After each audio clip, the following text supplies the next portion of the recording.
na ganun yung magiging pace. Because when we were shooting it, parang it was kind of chaotic and magulo, may ingay, mga ganun. And all of a sudden, napanood ko, pinagtagpi-tagpi na yung mga, mga eksena. Gusto ko yung katahimikan niya, dahil pinakikita yung kalungkutan ng Biring, kalungkutan ng pamilya. First time watching it, sobra akong naawa kay Biring. No? And hindi lang kay Biring, but dun sa pamilya nila, ilang tatlong puro kababaihan. Si naman absentee, the son. How painful that in such a household, which you can see the traces of parang dati naman mukhang maayos yung bahay na yon, pero nakita mo how time made nag-disintegrate pati yung physical ng house, and how they treat each other because of everybody's so engrossed with may nagko-computer, mayroong nagkukwenta, all yung kanya-kanyang talaga, kanya-kanyang buhay. And somehow, kung ganun yung environment, and I think sa akin yun ang pinakamalakas na na tama, na sana mag-resonate sa ating mga kabataan, hindi lang kabataan, middle age and old age, because we're also engrossed with our cell phones, with our laptops, with our computer. Dahil may sariling mundo ron aminin natin, parang nakaka-create tayo ng sariling mundo natin doon, and parang we feel so complete, and we get so affected there.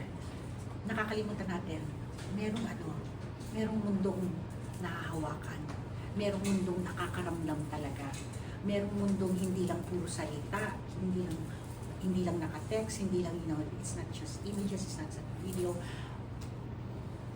Ito yung mundo na nakaliligtaan natin, and that we dismiss because of the advent of technology and the advent of all of us naman we're all victims of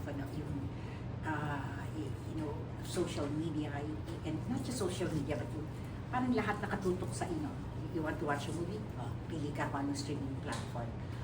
Gusto mong maaliw, punta ka sa TikTok. You want to see other mga reels, you want to poke on other people's lives, punta ka ganyan-ganyan mga stories ng kung sino-sino. Parang it's so entertaining that you forget kung ano yung gusto mo talaga, which is so basic. Yung to be seen, to be loved, to be acknowledged, to be accepted. Oh, oh, okay. Ganda. Opo. Ikaw din yan, yung first time mo rin siya mapanood? Yes po, first time ko rin siya mapanood. Yun talaga yun. When we were shooting it, totoo na hindi mo may realize na ganun yung weight ng material na binubuo nyo. Pero, napag-uusapan natin yung silence. Super important siya dun sa film. And, maapektuhan ka rin talaga nung fact na, oh my God, may isang pamilya na hindi alam paano mag-usap-usap na maayos. Magkakasama sila dun sa physical space nila, but like what Tita Ruby said, engross sila sa sarili nilang mundo na parang everyone's so busy surviving.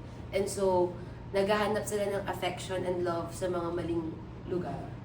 When in fact, yung need nilang support, nandun na dapat sa isa't isa. Yes, so, ang ganda, honestly, grabe yung feelings na na-feel ko, lalo na para kay Biring, knowing na someday maybe magiging ako yun, and we can all be that woman. Parang, ano yung mga bagay na may experience natin as we grow older. Daming questions na po sa akin. So, ako grabe yung feeling ko kanina. yun po yung feelings ko about the film. And Miss Ruby, may emotional weight pa rin sa inyo The way we talk right now, parang may bigat pa rin na napanood ninyo. Gaano kahalaga yung project, yung message ng project sa inyo? It's so relevant, it's so timely, it's so me now, at this point in my life. I will not go into details because it's personal, pero yon, in very basic, and I really hope that my son can watch this. Yon yung dream ko. Sana hindi siya madali habang pinagdadaanan mo. Yung akala, kaya nga now I understand. Siguro, mabuti ako, bunga ako ng generation na we're resilient, we're, sanay kami sa hirap, yung ganon. And that, for example, cutting one's life or yung suicide is really out of the question. But otherwise, parang ako, I understand why eh. Because getting into this, yung parang siya kasi ako, madalas, gabi-gabi ganyan, wala akong ginawa kundi mag-game, Instagram, and it's a habit that you form, and it can be intoxicating before you realize it is. And before you realize that you're trying to parang meron kang tinatapalang kalungkutan, actually. Yon. Instead of yung parang kita tayo, and then you go out. Hindi, parang nandun ka na lang sa mundong yon, gano'n. Yon. Tapos, yan dun ako, that's why it's so, looking at the way Van and the rest of the creative group put together the film, mas lalo siyang nagkaroon ng weight.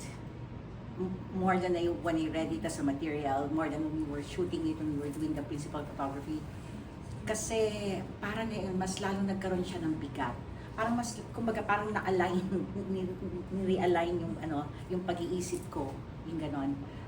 Bilang artista, bilang audience din na nanonood. Na ipinapakita niya, hindi lang siya tungkol dun sa lola eh. Parang tungkol siya sa pangarap. Yung isang taong nangangarap. Lahat naman tayo may pangarap regardless of age. Pangarap niya, pangarap ng anak ko, pangarap ko. Pangarap ng anak ko nasa Amerika. Pero lahat yun, parang lahat, ang common denominator, you want a better life. Okay? So, maybe itong apo ko, yun, kaya daling nagka-boyfriend. Kasi talagang maghahanap ka ng maghahanap ka ng outlet, maghahanap ka ng someone who would appreciate you, kaya binobola ka nun o hindi. Kaya nga tuloy, pag ganun merong hindi na-address na yung pinaka-core na talagang problema natin, that person could be susceptible or, can succumb easily to mga scams, and nagiging marupok tayo, hindi lamang sa pangarap, hindi lamang sa scams, kundi pati sa pag-ibig, kundi sa mga, sa work, whatever. Parang, you don't see things ng malinaw, with clarity. Kasi nga, parang, your mind and your heart is clouded with loneliness that you try to conceal with so much engrossment and with social media. Thank you. May questions din po si Vix. At Miss Ruby, napakibigat po ng character ninyo.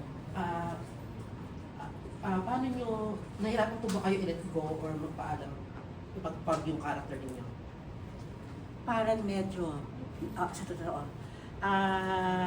siguro kaya rin ako nagkasakit kasi masyado kong dinip-dip yung naglinger, in other words. The character when I played Brin, kasi I was already living it, okay? Yes. Not in that not that in that intensified level, but I was already living it, as I was telling you. And then ginawa yung pelikula, sinutin, natapos ang pelikula, mas lalong habang ginagawa yung pelikula, marami kang naaalalang mga tunay na alaala ng ng buhay mo, yung ganon. Dahil yun yung pamamaraan ko ng pag-arte, to be able to draw out the truth. Mas lalong lumalalim yung yung pagbalik-tanaw mo sa buhay mo, and pagtanaw sa kung ano yung meron ka ngayon, kung nasaan ka ngayon. And it took a while bago ako completely kaya nga, I've been waiting for Cinemalaya to open, dahil yun na, canned na.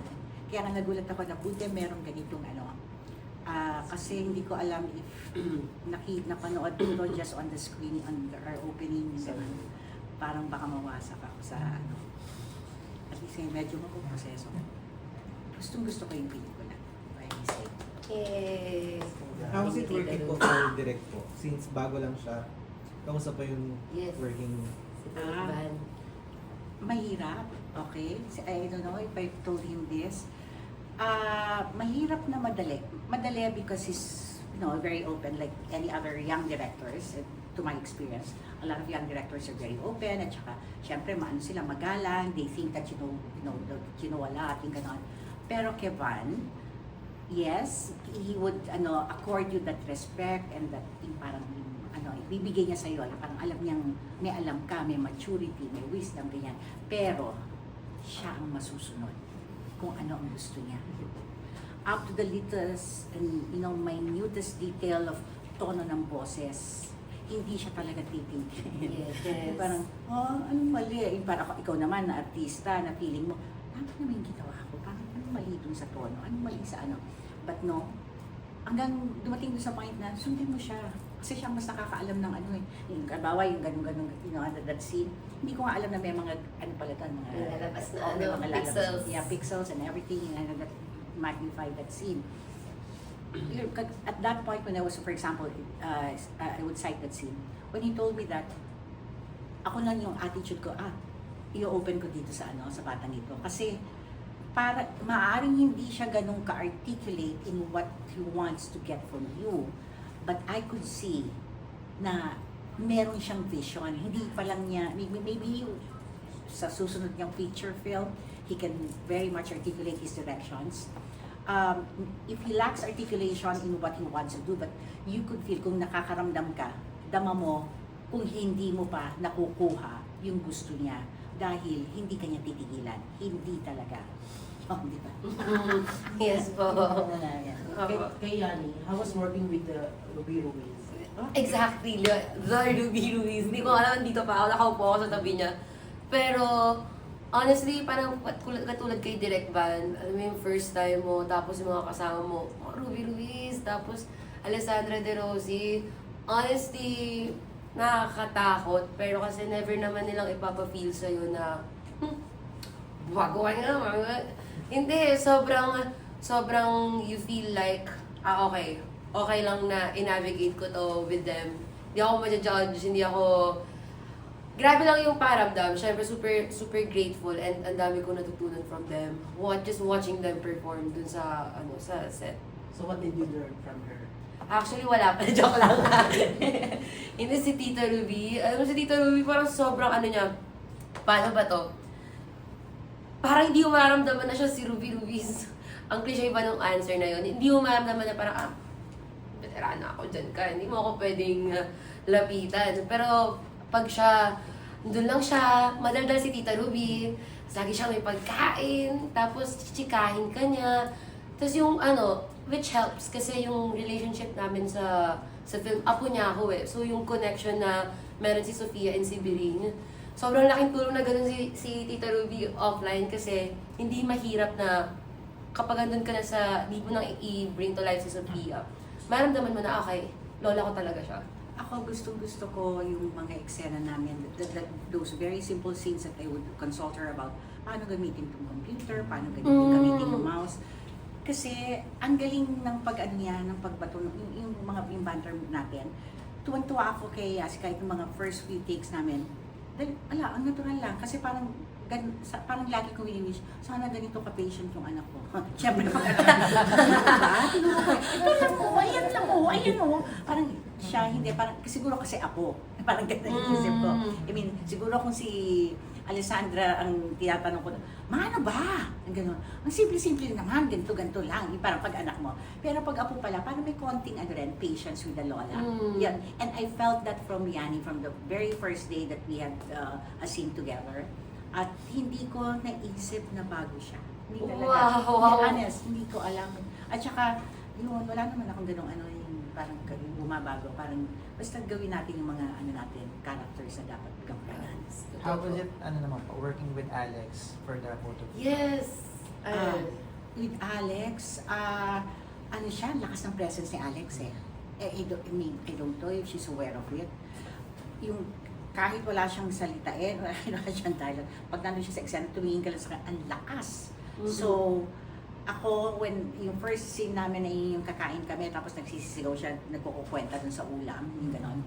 yun, very ano sa akin yan, familiar eh. Yung, pare, ako naman, ang iisip ko doon, nanay ko, o yung dati ko, yung ex ko, yung gano'n na, parang makwento sa ano, parang, ang mahal yung ano, yung steak, yung gano'n, parang, nakakaano, di ba? Nakakangilo. Parang sana hindi ka na lang nagpakain. Ganun. Kasi parang bawat ano merong kwenta. And, nung ginagawa ni Alex, and she was doing it parang wala lang. Ang lakas ng, yung parang, I thank you na pumayag siya for doing this project because ang dali-dali for, halimbawa ako, as Biring, ang dali para sa akin na ano, na I feel kawawa or I feel intimidated by my daughter who na siya ang nagpo-provide, yung ganon. So, ang dali na nung pagkakarga ng ano, parang it's so natural, it's so instinctive pag nandyan si Alex. Napakahusay. How about you, Yan? Rio po yun. Naisip ko kasi, sabi ko, Alessandra De Rossi, tas nanay ko. Sabi ko, grabe yun, nanay. Parang dati napapanood ko siya. Pero totoo yung super lakas ng presence niya. Parang day one yun, tapos pumasok lang si Ate Alex sa tent na, Sando, Kap. Tapos wala pa siyang dalang upuan, wala siyang taping chair. Tapos pulang ko doon, tapos kain siya. Tapos well, balagbag. Tapos, pagdating dun sa set, totoo yung tahimik lang siya. Kasi honestly, yun yung thing about the film eh. Hindi ka i-direct na ganito kalaki yung emotions mo, ganito kalaki yung actions mo, which is minsan, for me, at least na nagsisimula, parang ang hirap kasi hindi mo alam if, so nagagawa ko ba yung mga maliliit na details na yun. Pero kay Ate Alex, parang kahit yung pagtayo niya lang loaded, ang crazy, pag napanood niyo yung film na grabe sa itsura niya, alam mo, ramdam mo na ang bigat ng problema na ang dami niyang angst inside her. And kapag andun ka din sa set, mararamdaman mo din yun from her. Tapos parang pag-cut, biglang, nalupit na ni Ate Alex. Grabe siya. Sa akin, sobrang nakatulong yung presence ni Alex sa pagkakarakterize ko kay Biring. Makita ko pa rin siya sa set na ano na ako. May halong naiirita, may halong naaawa ako sa sarili ko, may halong na-intimidate, kasi because of the way she characterizes her, anong pangalan niya? Ana. Si Ana. Nanay ko. Ang ganda nun kasi ramdam mo yung, gaya ng sinabi ni Tita Ruby kanina, may pagka-gentle pa between Sofia and Biring eh. Pero kay Ana, because ganun siya, meron siyang distance between Biring, meron din siyang distance between me. So, ang hirap, ewan, parang yung distance na yun, sa triangle na yun, mas sa kanya ako nakaka-kapit. Even yung dining scenes, honestly, may eksena dun na gustong-gusto ko. Kasi kumakain lang, tapos nag-comment si Ana dun sa about my weight. And then, adlib ni Tita Ruby yun, na yung pinasa niya yung ulam. Tapos yung thought na, okay. Adlib yun na. Adlib niya yun. Na after namin mag-cut, parang sabi, ang ganda nun. Kasi yung sinabi niya, kailangan i-stretch natin yung ulam, ganyan. Tapos parang sa akin, kasi di ba, pinagsabi niya ako ng pagkain doon sa, to those little details. Si Biring, tingin niya doon, parang nirarasyonan siya. Si Ana, ang tingin niya doon, itong, language of love. See, I'm preparing food for you. Pero, dahil bibirit siya, magsasalita siya na, kailangan i-stretch natin yung ulam, kaya umabot yan ng ilang araw pa, kasi ang mahal, ganyan, dahil nagwaldas na naman itong lola mo ng yung gano'n. Anong mararamdaman ko? So, parang sa akin, imbis na kainin ko to, ibigay ko na lang sa apo ko. Yung gano'n. Yes. Yun, parang at saka kasi yung feeling ko kasi yung apo ko lang kampi ko dun sa bahay na yun eh. Kahit siguro naiinis din siya sa akin, pero nandun pa rin yung respeto. Yun. Parang, kay Miss Ruby, after working with Yani and watching her performance in the movie, ano yung payo na maybe bigay niyo when it comes to acting? Wala, I Love to think, hear that. siguro yung lang, yung i-maintain niya lang, she's a very good listener eh, a very good acting, very good, she reacts very well. Yun talagang on point, yung kanyang reaction, dahil matalino si Yani eh. So, she's always present, she's always there sa scene, hindi siya yung bumibitaw o hindi siya nawawala. Pag nandun siya sa eksena, nandun siya. And she's so engaged. So, ang dali niya rin mag-react ng naturally at hindi rin malaki, hindi naman sobrang liit. She's just very truthful, yung ganon. And I really hope to work with her again. Yeah. Wow, grabe. Sana, magaling siya. Thank you po. Fun question ng Miss Ruby. Kung kayo irereto nyo si Biring sa mga AFAM, ano kayo sasabihin niyo? Ako very sabi Ano sasabihin niya? Yun. Anong sasabihin niya? Ano gagawin sasabihin sa mga AFAM? Magre-reto ka ba ikaw? Ako ang magre-reto. Irereto ko sarili ko? Ano ba? Or si Biring po? Si Biring sa sa mga fam. Oh my God, she's so knowing her character. she's so delicious. She's so much potential. She's so yummy. No, she's very. Biring is has so much love to give. I mean, really, she's so full of love, full of genuine and sincere love and kindness and generosity. And I hope that she finds someone who can reciprocate even just half of that. A very genuine enough love and affection. Lastly po, ano po ang Tita Ruby naman, nakakaiyak yung mga sagot niya. Okay. Lastly, ano po ang hope natin? Kasi ito na naman, Cinemalaya season na naman. Meron Yes. talagang audience ang Cinemalaya. At syempre, nakailang festival entries na rin po kayo. Anong hope natin for the industry, the movie industry and the festival audiences to take from the movie? Okay. Ako natutuwa ako ngayon sa mga entries. Of course, this is the first Cinemalaya film entry that I've watched. But based on that, yung mga trailer na nakikita ko, to Valid IDs, and yung Mag-iina, and yung gagang, ano yun? Ganggang. Ganggang, and ano pa ba isa, yung hindi natin, sila, kayo lang nakakaalam. Pero, Tayo lang, tayo lang nakakaalam. tayo lang, kasama ka nila. Tayo lang nakakaalam. Hindi ko alam so sila lang. Okay. Ano pa ba? And marami pang ibang mga na hindi ko kabisado yung animal. So many, parang ang ganda nung iba-ibang klase ng mga kwento na ipinapakita ngayon. In fact, I was telling my son na parang ngayon nanunumbalik, feeling ko lang hindi ko alam kung ako lang yung nakakaramdam ng ganon. Parang nanunumbalik yung dating Cinemalaya. Kasi aminin natin nung nawala sa CCP, medyo parang umano ng konti, parang kumalat or parang ganon. A little bit disintegrated feeling. And, but now because of the entries and because of the young people, ako tuwan-tuwa ako when I was doing this film. I have so much fun and hindi lang nila alam kasi masungit ako kahit sa shooting na nakikita sila kung gaano sila ka-dedicated, ka-passionate dun sa ginagawa namin. Every single shooting. Alam mo yung talagang konting yung galaw ng yung position ng book, yung position ng those little props or ng computer and they take detail really attention to all the details that are needed to come up with a very beautiful film. Nakikita ko lang yon sa mga kabataan. At parang nakikita ko siya, hindi lang naman sa amin, hindi lang sa pelikula namin. Parang nakikita ko rin na ginawa ng iba, okay, ng ibang mga pelikulang nakasali din sa And of course, nangangarap ako, nagdadasal as always. Dati hindi ko alam to, that Cinemalaya is a competition. The first time that I won, hindi ko alam na may ganun ko. Sali lang kasi ako ng sali. Okay, audition. Okay, sali ko dyan. Ay, meron role na rin na guardian. Sali ko dyan, kaya ko yan. So hindi ko alam na contest. Of course, it's a competition, it's a friendly competition. I'm really praying and wishing that because we all worked hard for this film, especially the staff, everybody, the crew. Hindi madali yung ginawa nila. I'm telling you, hindi talaga madali. Given the limited budget, given the limited time of preparation. So, yun, pagdadasal ko talaga na sana meron namang reward na makuha. Recognition, yes. Recognition in whatever field. Yes po.